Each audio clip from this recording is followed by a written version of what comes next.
Well, the governor signed into law a bill that essentially would make community college free for some students in the state of Maryland. Tyler, what's up with it? Well, it's a last dollar type plan. So this would apply after any sort of scholarships that students earn, and it's for middle class to lower class students that would be able to do this. It's up to $5,000, which is basically the full in-county tuition for most of the community colleges in Maryland. And this policy, it feels good that we're going to give people this community college education, and I know that's how we measure policy success nowadays, whether it makes your heart feel warm and fuzzy, but this is going to be a bad investment for the state of Maryland, and here's why. Across the country, community colleges have very low graduation rates. 30% of those who enroll in community colleges complete their 2-year degree within 6 years, according to an Indiana University study recently, and only 7.7% of those earn a bachelor's degree within 6 years. So, this Wait a minute, how you get a bachelor's degree in a community college? Well, you can transfer from a community college to a 4-year university to finish that up. Okay. But so the whole idea behind this is we want more workers who are prepared and have these degrees able to go into certain fields. But if you're expanding the ability of anyone to go and do this for free, then you're gonna end up having sort of a tragedy of the commons problem, where you'll have everyone just sort of default go to the school, get their degree, and then a lot of people who might have not gone to community college in the first place or who would have left early. I know people who thought that college was for them, but then they found a good job working some sort of trade, working some sort of other sort of labor that they can make a lot of money and support themselves on, and they left community college. Whereas if you're doing this for free, there's no cost-benefit analysis that you need to do there, and you'll have a lot of people going through and getting these useless degrees. And just looking, HCC here in Hagerstown is one of the best community colleges graduation rate-wise in the state. It's got a 35% graduation rate. But you look at some of the others, Community College of Baltimore County, 10%. Prince George's Community College, 9%. So you're going to end up spending a lot of money for people to go and get these degrees that they're not going to end up using. So, but I would question that statistic in as much as, at least at HCC I know, they call it lifelong learning. So you have people that may be attending there in degree-oriented programs who really have no intention to get a degree. I know a lot of retired folks that go back to HCC and take classes, and they're degree-related, they've declared a degree, a major, but they never intend on getting a degree. Yeah. Doesn't that skew those statistics at some point? Theoretically it could, but what this program is going to be sort of used for, you have to go into it after a certain amount of time. Within 2 years of graduation.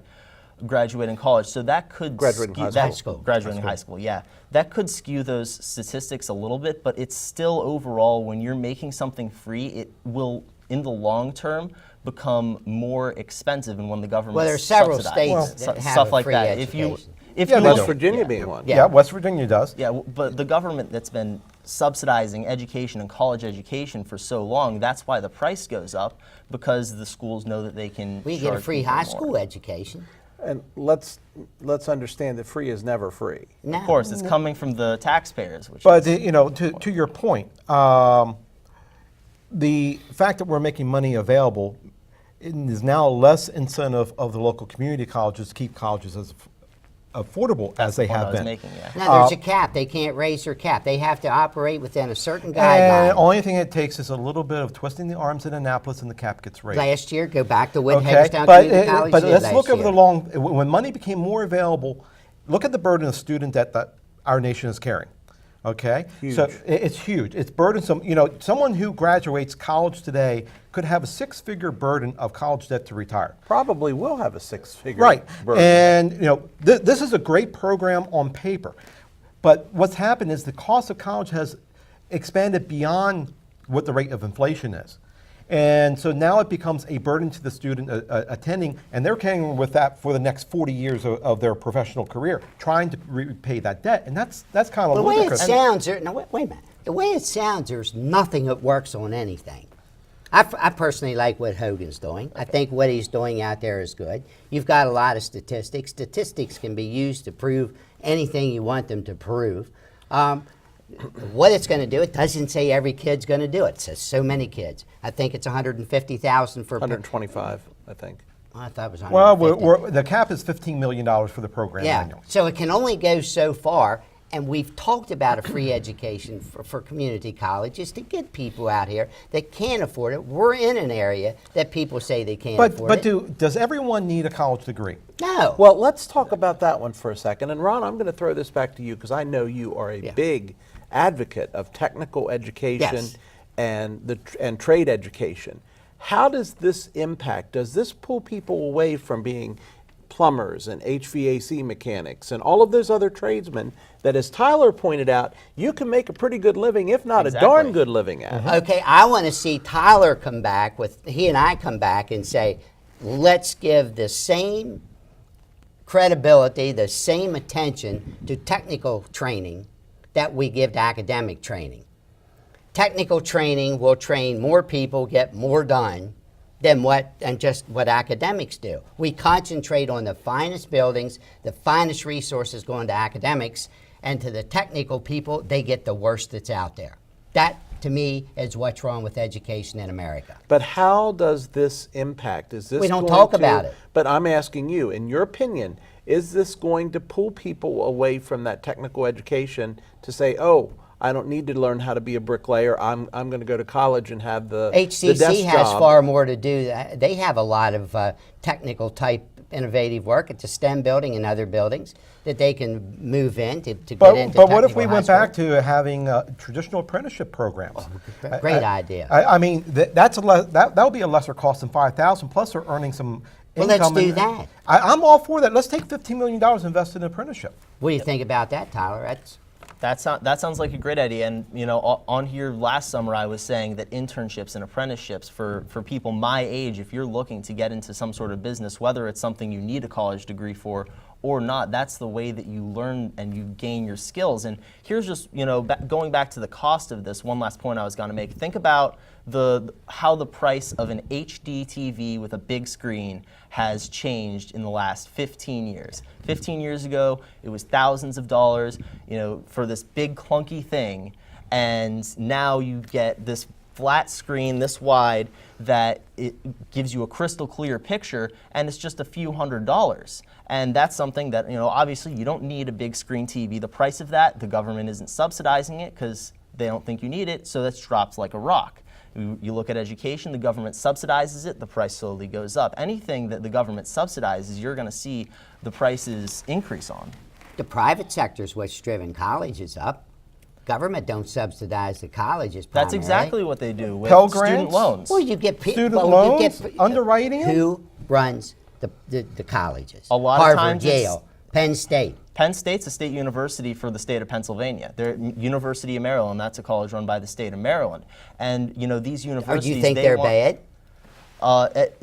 You go to sometimes, one. It's not saying that they're bad. It's not that they're bad. It's just that the I'm just- prices have increased because He's there. your I just wanna hear students him. are able. If you're able to take out that $100,000 loan to help pay for your education, and you think that's something that you want, you'll do that, and then the school's going to look at it and it's like, wow, look at all these kids who can pay us $100,000 getting these loans. We'll increase the price because everyone has all this. But look how access many to funds, businesses and you end give up- those kids scholarships to do it, so that business has that kid in their business for a period of years. I'm dealing with kids, and one of them right now. You was 1 year back of her in school. That's going to Edwards Air Force Base, and is at the University of Maryland School of Engineering, and has a summer job for 3 years at Edwards Air Force Base, doing like what you're going to do, working in the booth at a ball game or something, to get some of your communication skills. And she's got that. And when she graduates, she's got 3 more years in that school at a GS level income. And what it does is unbelievable. How are we going to make this work if you expect government not to help? I don't think there's a question about government helping. I think there's a question about to the extent which government should. Well, and- why do we and always is bash government because of We're education not being bashing. bad? We're not Ron, bashing. if we made the educational money available for college loans and grants, if that was tightened down, do you think that would impact the colleges to be forced to reduce what their tuition is? You're not going to force colleges to reduce The, anything. We the can't laws even of force- economy is going to say there's only so much money available, and we're going to have to address that if we want to stay in business. So they're going to have to make some cost cutting. That's right. If we don't drill more wells, gas is going up. Well, gas is going up. And we said we have an abundance of gas. It's Some of us do. do what? All right, and on that, stay tuned. Coming up next, we'll talk more about gas. No, we'll talk about Fast Five. We're back in 3 minutes. Stay with us.